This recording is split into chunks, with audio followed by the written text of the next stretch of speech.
There's a lot of topics in the agri-food and beverage sector that is shaping the industry currently. First of all, it's about vertical integration.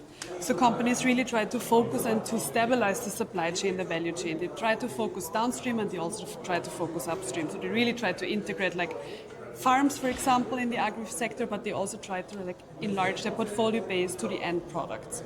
In addition, what is also important is the health consciousness in the entire society.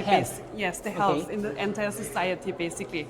Because people do not drink alcohol anymore, people eat less sugar, people want to consume white meat only, not red meat. I don't wine, know. I don't understand it. Cakes and so on. No, sugar and so on. So it's really about like the companies need to adapt to that. People also need, the companies need to provide for the people functional products, functional foods, functional drinks that deliver more than only like taste, but also deliver like vitamins, for example, minerals and so on. This is really important and vital currently.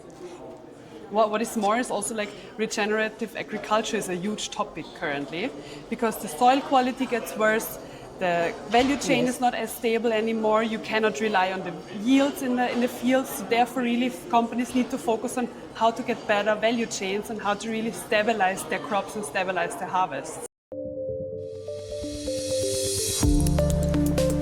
I think so.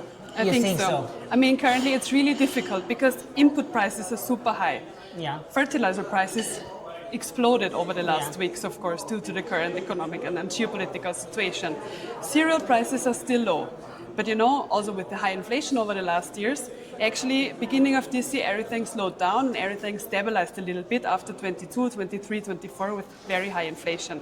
But now with all the geopolitical tensions and with all the uncertainties you cannot see and with all the forecasts you cannot really do because you cannot predict anything basically, I think it goes into the direction that food prices get higher. I mean, for example, in Austria, they also will introduce, as of July, a reduction in the VAT.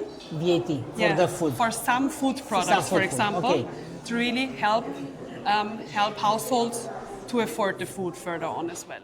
I think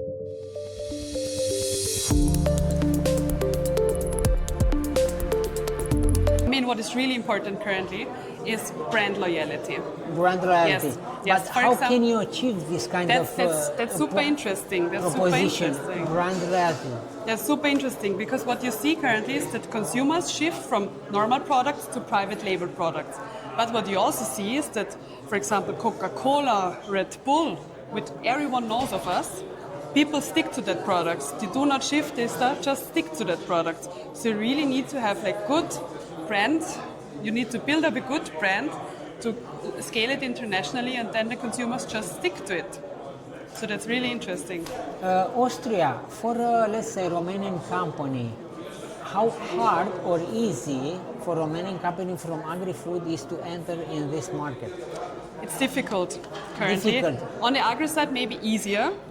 Because on the agri side, there is a lot of demand for food production, but it's not a lot of agricultural surface. So this is easier, but on the food side, if you really want to enter the food sector, this is challenging because the regulations for food sector is one of the highest. And the food security is one of the highest in all the industries, basically. So it's not that as easy as you would imagine.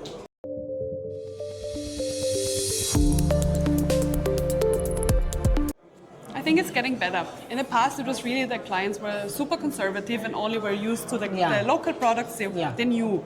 But now it's getting better. Austria, Vienna is getting more internationally, and people get more internationally, and therefore they really also want to have more products.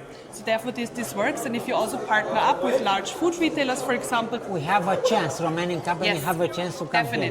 Definitely. And they're very welcome to come to Austria. Okay, thank you very much. Thank you very much.